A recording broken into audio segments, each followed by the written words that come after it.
Introduction. In this travelogue, the author has interestingly portrayed the experiences and incidents she had during the World Hindi Conference held at Tokyo University, Japan. She has discussed the subjects like life of the people of Japan, culture, Japanese people's devotion to duty, decency, love for Hindi language, etc. She has also beautifully described the Todaiji Temple of Japan. This lesson has been selected to introduce the technical progress made in Japan, the devotion of the Japanese people, etc. Our small delegation of 6 members reached Indira Gandhi International Airport 3 on 24 October 2010 to participate in the conference organized in the Department of Foreign Language Studies of Tokyo University and the 2010 International Hindi Conference of Osaka University. This airport is called the world's largest airport. For some time we kept watching its gigantic splendor, because the Air India flight was delayed by 30 minutes. Most of the seats were empty. We came comfortably. Narita Airport was very long, but the slides did not tire us. Our fingerprints were taken at the customs. Passport was checked several times. Representatives of Tokyo University had come with a big van outside the airport. We reached Tokyo after a journey of more than 100 kilometers. We stayed at Sanpatio Hotel located in Nishiksai, Edo Kabaku. Here, defying the cold outside, the temperature inside was so warm that the window of the room had to be opened. We are on the 7th floor. There is a sale going on in the Jean Junction store in front. Occasionally, a Japanese girl riding a bicycle at a fast speed is seen on the road below. Many young women have seated their chubby children in the basket in front of the bicycle. On the nameplate of every shop, along with Japanese, Chinese and English are also written. The way people are walking and talking, it seems that they are part of automated technology. Both the road and the hotel are absolutely pollution-free. No noise of the market can be heard. Guest Professor Suresh Rituparna of Tokyo University appears. He takes us to a nearby Indian restaurant, Calcutta. Inside, there is a picture of camels in front of the Taj Mahal on the wall and it says, "Incredible India." Hindi music is playing. The fragrance of dosa sambar and Indian spices is all over the place. First of all, we are given hot water to drink. This is the custom here. Wherever you go, you definitely get hot water to drink. After this, we were given masala tea, a thick aromatic tea made by boiling cinnamon, black pepper and tea leaves. Due to this restaurant, a small India was created for us in Japan. Here we got such delicious food morning and evening that it felt as if we were sitting in the Lion of Punjab. In Tokyo, the capital of Japan, we were all filled with wonder and joy after eating whole black urad dal with tadka, tandoori roti, potato parathas and mustard greens. We had to leave for Tokyo University at 1:30 in the afternoon. Hard-working comrade Suresh Rituparna was present as our guide. We must have walked a little distance from the sun patio when we reached the railway station. There are railway stations at every step in Japan. None of us could understand the railway network. Suresh sometimes takes us underground, sometimes above. The whole of Tokyo is throbbing on many levels. Everywhere, color, form and beauty are spread on the roads, in shops, in faces. Suresh Rituparna puts a lot of notes in the ticket machine and gets train tickets for all of us, that is, for the 6 representatives. He is not only a good teacher and editor, but also a very good guide. He explains very patiently, put the ticket in the slot here and quickly go inside, go to the other side and collect your ticket. Everything has to be done in the blink of an eye. When the train arrives, there is no jostling. No Japanese passenger is seen jostling. The train halts for a few moments. Red lines are drawn at short distances on the platform. Every coach is right in front of that line. We have to stand on both sides of the line. Passengers get off from the empty space in the middle. Now we have to board the train. Hundreds of passengers board and get off bound by this discipline. There are fewer places to sit inside the train and more to stand.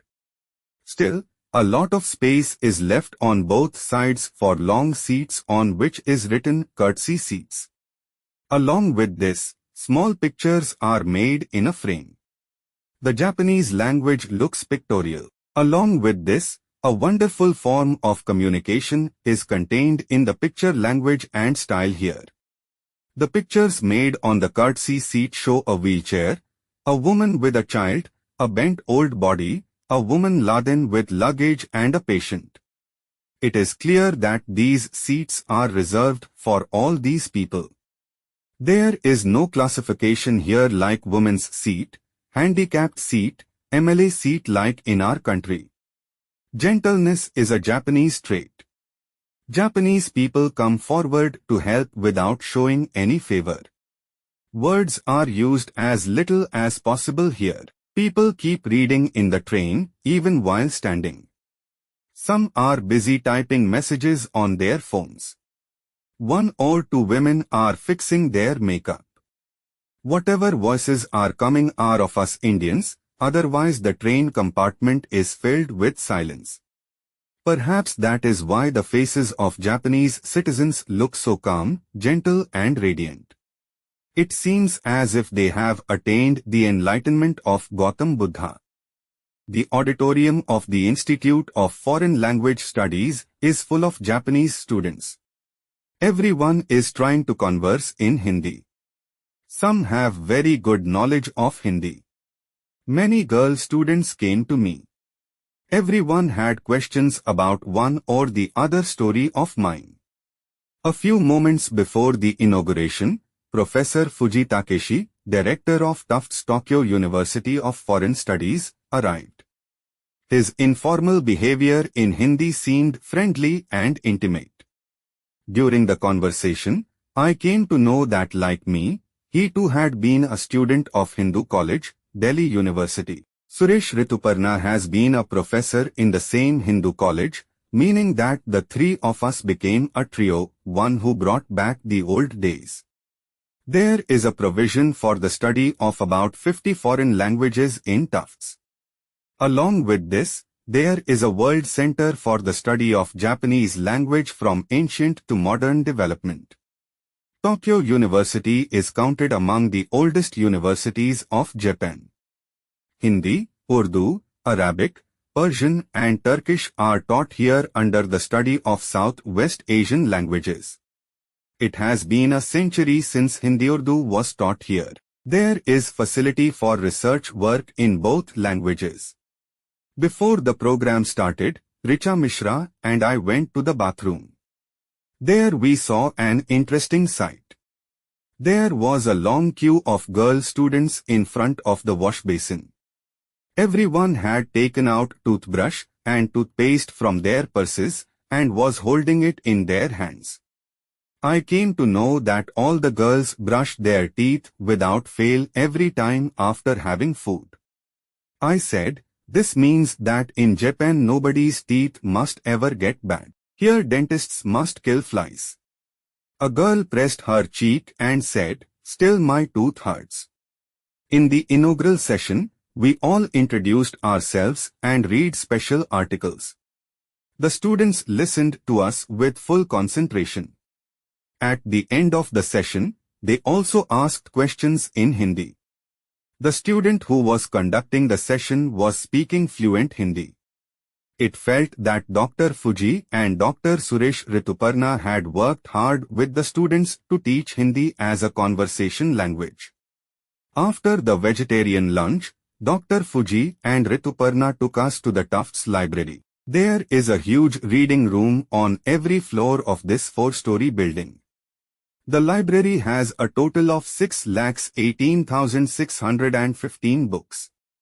These books kept in electric shelves are available in front by just pressing a button. You read to your heart's content, turn the pages or make notes, press the back button, the shelf will close automatically. This arrangement not only saves space, but also protects the books. There is enough space to stand in front of the shelves. After spending an arbitrary amount of time among the books, when you come out of the library door, an alarm tells you that you do not have any hidden book. The Japanese people have no objection to this system, they all love discipline. We saw many rare texts in the Indic language department. There was an abundance of books in Hindi, Avdhi, Brajbhasha, Rajasthani, Bhojpuri, Pahadi, Kullu, and Maithili.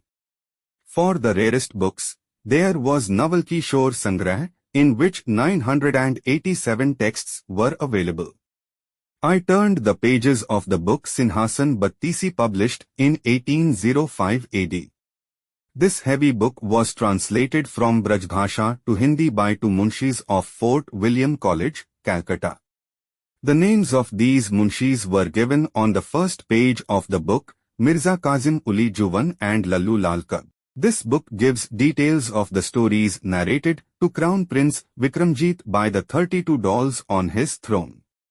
I saw another similar rare book there. The Hindus written by Tem Premier had hand-drawn illustrations and descriptions which gave an introduction to every caste and its occupation. Issues of Saraswati, Vishal Bharat, and Madhuri were also available here. I have not seen such important material together even in the National Library, Calcutta in my country. Even Doka Purana written by expatriate writer Subramani living in the faraway Fiji island was seen in this library. This is the first Hindi novel of Fiji, which gives an introduction to Fijian civilization. After engrossed in books to our heart's content, we took leave from Professor Fuji and the students, although the colorful trees and leaf-covered paths of the Tufts campus kept calling us for a long time, "Come back, come back." We had a whole evening and night. As the day sets, Tokyo gets exposed, in the streets, in the markets, in the sea and the shores. Suresh Rituparna took us again, sometimes underground, sometimes above. The train runs on many floors, don't think it is moving, it is flying. Sureshji did not leave any vehicle, he took us in a normal train, monorail, automatic train and launch. We saw the glittering city of Tokyo swaying in the air, saw the colorful lights of Tokyo quivering on the surface of the sea, and we also saw the replica of America's Statue of Liberty installed there. I asked, there are so many storms and earthquakes in Japan, then why have so many skyscrapers been built? Sureshji told, so much space has been left on each floor of these buildings deliberately so that it can bear the jolt of an earthquake. There is inflation in Japan as there is in other countries of the world, but here we Indians get everything in excess. It seems expensive because when we exchange our currency from rupee to yen, everything seems to be twice as expensive. For example, you get nervous when you spend 3,000 yen on something, when in reality that thing costs only 1,600 rupees. Even small gifts together make us spend thousands of yen.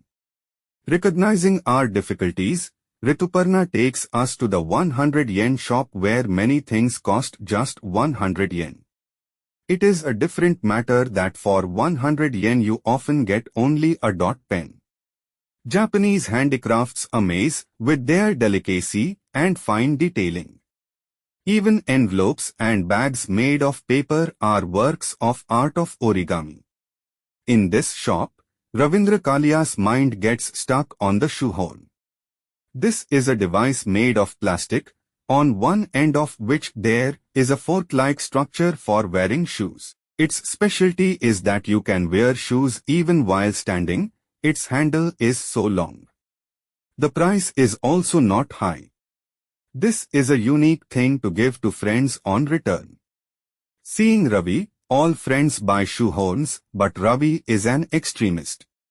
He buys so many shoehorns that it is difficult to fit them in our luggage. Our luggage is already troubling us. It is so heavy that we cannot carry it ourselves. On top of that, one of the wheels of the suitcase has come off.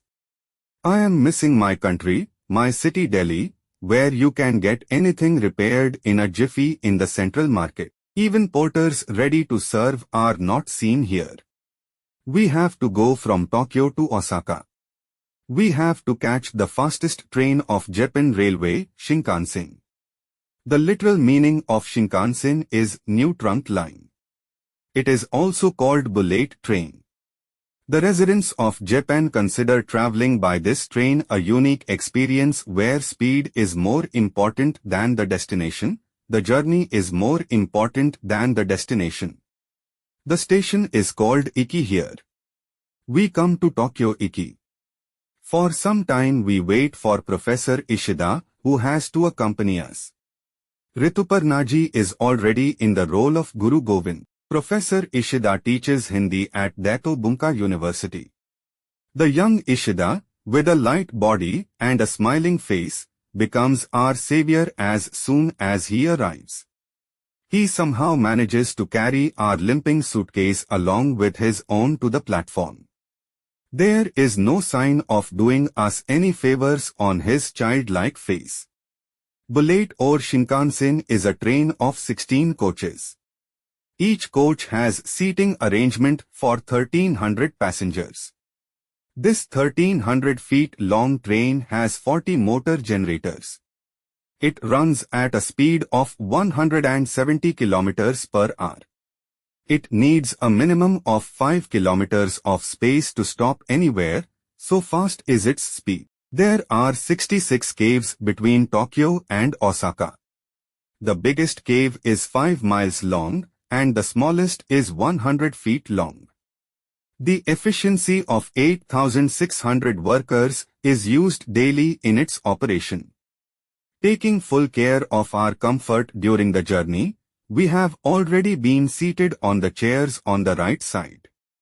The train is passing through many caves. It is a sunny day outside. Suddenly Ishida points in a direction through the glass window. Look there, Mount Fuji. In the bright sunlight, the snow-covered peak of Mount Fuji is shining in its white color, illuminated by the light of both snow and sunlight. Many passengers are looking towards the mountain, muttering with their eyes closed. Suresh tells, it is said that if you tell your wish to Mount Fuji, it gets fulfilled. Our entire group becomes engrossed in meditation. The chairman of the group, Dr. Ajay Kumar Gupta, is not well, yet he keeps up his enthusiasm. We are thirsty but do not know how and from whom to ask for water. I do not know when Ishida secretly places 2 small bottles of water on our table. We must have fallen asleep. They keep stealing the scene from the background. We get to know about it but after a while. The small word for water is mizu in Japanese. Japanese words are easily remembered in their smallness, at least when needed. By this logic, our Indian friends have learned to speak Japanese so well that their work does not get stuck anywhere. Some words are similar to Hindi like hai for yes and ye for no. Okay for uki is similar to English, while there is a completely different word for thank you very much, domo arigato. The representative of the High Commission is present at Osaka station with a big van. The premises of the station I New Osaka Iki is so clean that it seems that today is a special day. No, this is the normal flag here. Then, as a surprise, Professor Akira Takahashi, Director of Research Institute of World Languages, appears in front. I am seeing them after 30 years, there is no change in them. They look like the same boys, light body, cheerful face. Harjendra Chaudhary has also come along. When you meet people of your country in a foreign land, it becomes your country. The language starts laughing and playing with all of them. The van is moving at a very fast speed. There are big buildings on both sides of the road where, along with unfamiliar nameplates, some such nameplates are also visible which we Indians have become accustomed to hearing and seeing, like Mitsubishi, Hitachi, Kakura, etc. After the shining buildings, a series of colorful trees begins. Here more than 7 colors are visible in the paint of nature.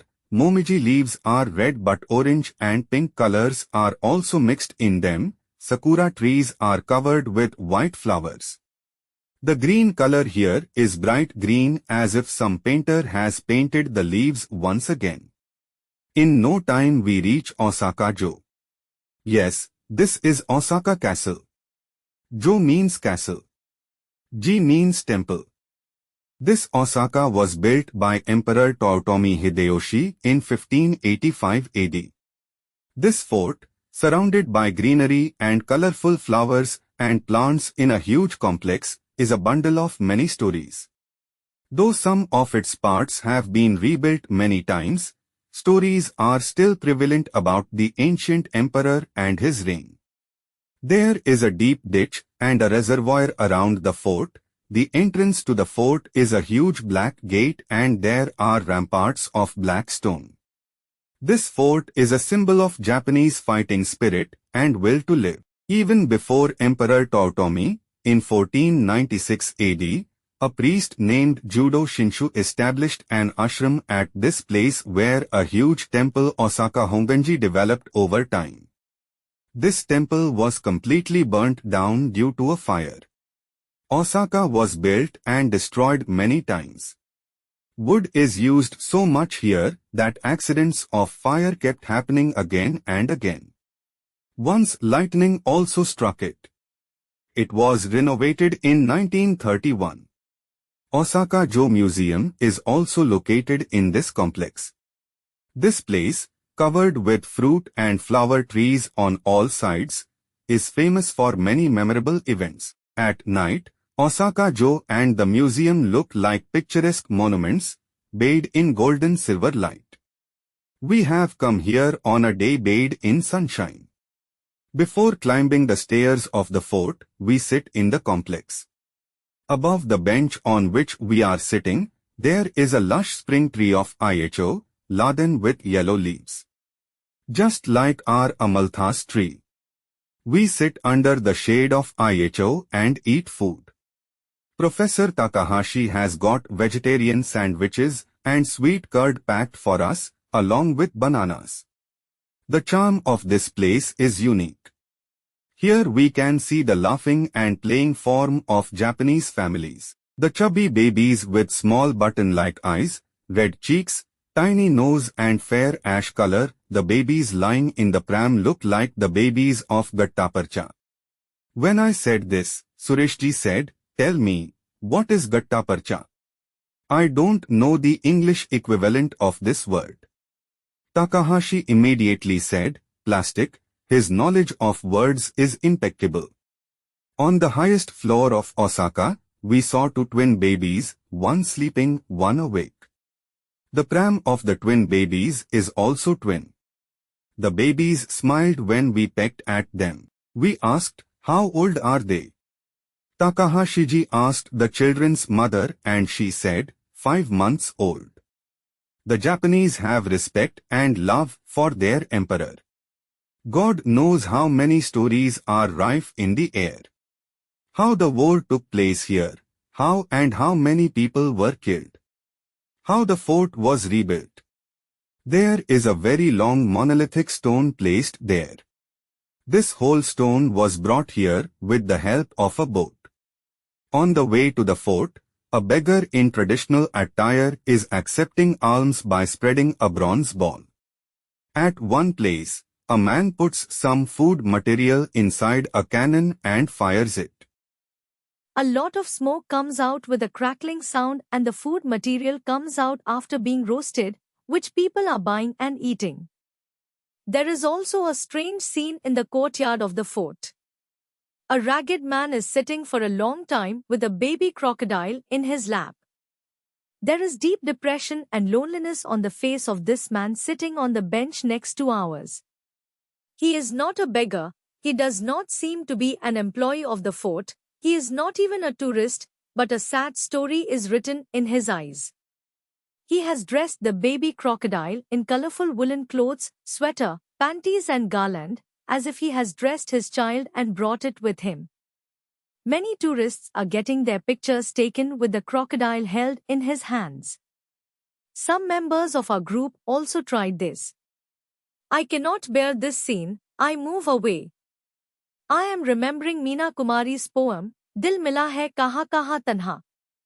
The dinner is at Harjendra Chaudhry's house. There is a gathering of Hindu lovers. Yasmin Sultana Naqvi and another research student have taken charge of the kitchen.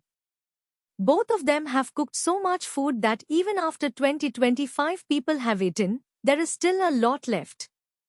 Harjendra makes a face and says, "What else will I eat for a week?" Here Harjendra Chaudhry's newly published story collection, Pata Nahi Kya Hoga, is released. There is loud applause, glasses are clinked. Professor Takahashi is felicitated, books and Angvastram are presented to him as a mark of respect.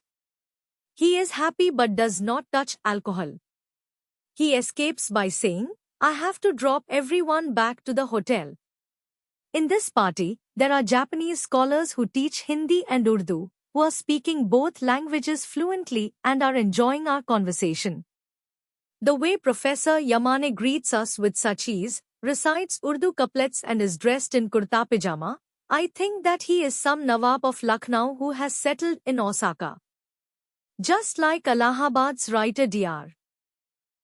Lakshmidhar Malviya has settled in Japan.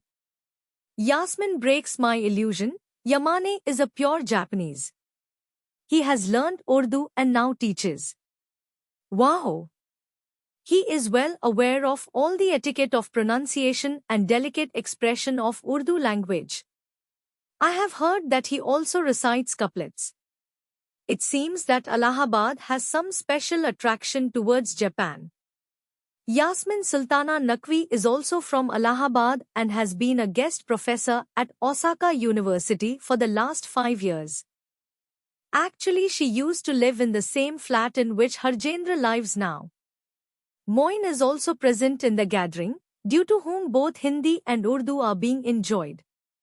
The next day, i.e. on 28th November, the seminar is inaugurated at 10 a.m. It is an incredible experience to see and hear so many Japanese scholars together related to the knowledge of Hindi language and writing.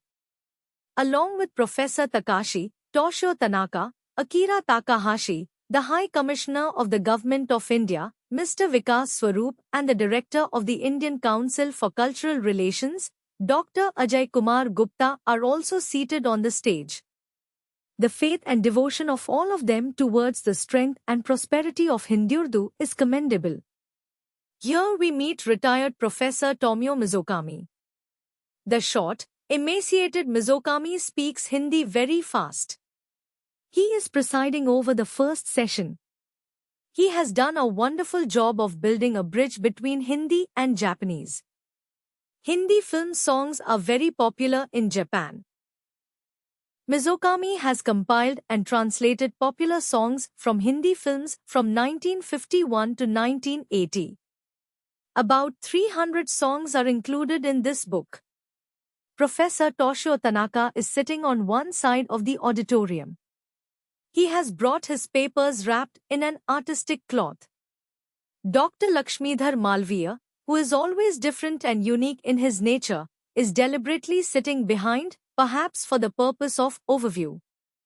Many of the current professors have been educated by him.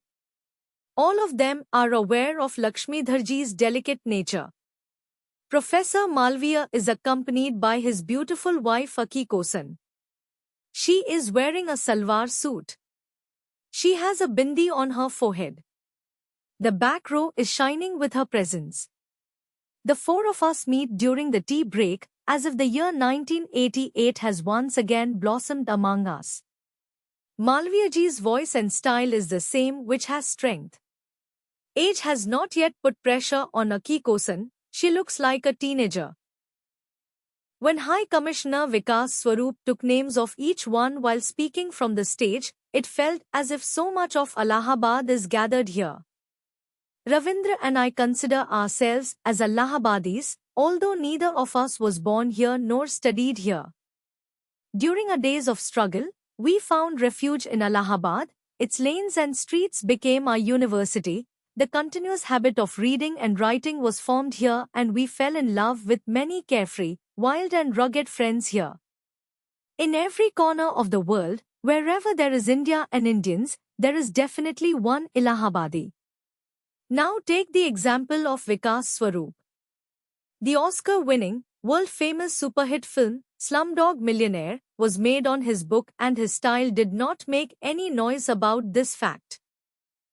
He got busy writing his next book.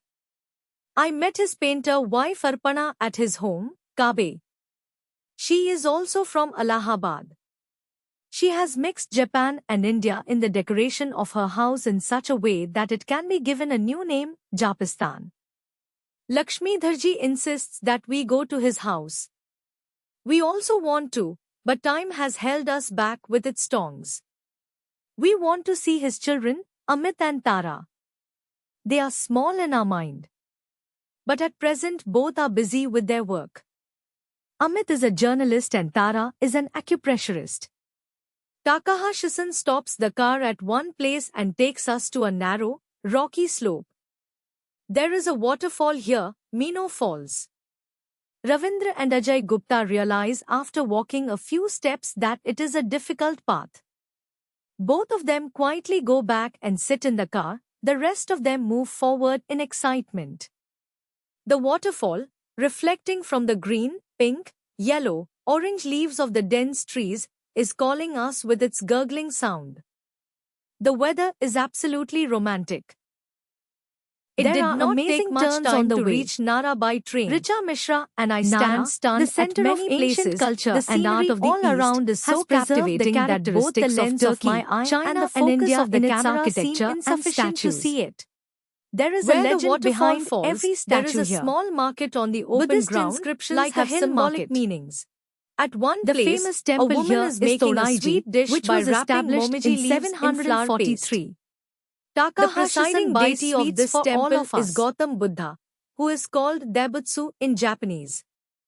Seeing the huge architecture of black-brown wood in the huge complex, one is amazed as to how this wooden building is standing without cement and stone. The wooden pillars here have become dark after facing hundreds of seasons, but are not dilapidated. A fire keeps burning in a circular circle in the middle of the large courtyard. It is believed that this is a divine light. In a completely Indian style, devotees come here and apply the arti of the light on their foreheads. There is a donation box here, but there is no obligation to give donations. There are two sentinel statues on either side of the entrance of Toraiji, one with its mouth open and the other with its mouth closed. These or and Om indicate the pronunciation of the words which together form Om. In the sanctum sanctorum of the temple, there is a 55 feet high bronze statue of Gautam Buddha which weighs 500 tons. This sanctum sanctorum is called Daibutsudan. The interior decoration here was destroyed by fire several times, but it was rebuilt every time. Even now, one can see the glimpse of medieval splendor in it. There is a small passage below the Buddha statue in Toraiji, so narrow that it seems impossible for even a single person to pass through it. There is a popular belief that whoever passes through it attains salvation. Despite all our requests, Harjendra Chaudhary crosses it. Another statue is installed in the veranda of Toraiji. Its name is made up of Japanese and Hindustani words, Bharadwaj. The glory of this deity sitting in the same posture as Buddha is that its touch has healing power. If you touch its head, your headache will be cured. If you touch its feet, the pain in the feet will disappear. I keep touching the knees of Bharadwaj Dev for a long time so that the pain in my knees is cured. Nothing happens except entertainment. There is a large market attached to the temple where various goods are being sold. We do not need anything, yet we buy some souvenirs. After roaming here, I understand the difference between Chinese and Japanese goods. The fineness and delicacy of handicrafts in Japan is not there in China. Yes, Chinese goods are cheap and easily available. There is a deer forest attached to Todaiji, where we reach by walking. The path from the temple to the deer forest is spread with colorful leaves. The path is long but beautiful. Ajay Gupta and Ravindra fill the pockets of their jackets with leaves. Sitting on a bench in the deer forest, they take out their wealth and look at it. There is a whole leaf community here. Ravindra is declared the leaf guru of this community. This joke continues all the way, pun and metaphor are being mixed in it. The deer in the deer forest are more robust than the Indian deer, they look like strong calves from a distance. Why not? At many places in the forest, packets of flour biscuits are available for 150 yen, which people buy and feed to the deer. They raise their shapely necks and grab the biscuits in their mouths. Takahashi-san is feeding bananas to the deer instead of biscuits. He feeds several bananas one by one, even his share. Takahashi-san himself does not eat anything, he feeds us and the deer as well. The deer roaming around us are so courageous that one of them snatches the half-eaten banana from my hand and eats it. From the green hill on which we are sitting, we can see a panoramic view of Nara. I am thinking, how will we say sayonara to such a beautiful country and sensitive friends? Once upon a time, Nara used to be the capital of Japan. Before the spread of Buddhism, the ancient forms and architecture of Greek, Turkish and Chinese civilizations were present here. Their glimpse can still be seen in the artworks, handicrafts and lifestyle here. Buddhist temples have Indian ideology and figures. But there is no superstition. At night, we go to Osaka's 100 yen shop and do some shopping. I like a small evergreen plant and a purse. I buy both things. While packing my luggage, I come to know that carrying plants in the plane is prohibited. I feel sad. The plant is kept on the window like a silent little child. A friend says, do this, wrap it in paper and keep it aside in the briefcase. It is an indoor plant. It will survive for 8 to 10 hours. I do the same. The luggage reaches the cargo. On reaching home, the first thing I do is take out my plant and see it. It is a Jutiya plant, full of vitality. It is still green, like the memories of Japan. Dear students, if you find these lessons explained is helpful, please share this video with your friends. Subscribe to our channel for simple and clear lesson explanations. Check the description for links to other lesson summaries and join our WhatsApp channel for daily Kannada and Hindi lessons, useful phrases and grammar tips. Start learning today and speak confidently.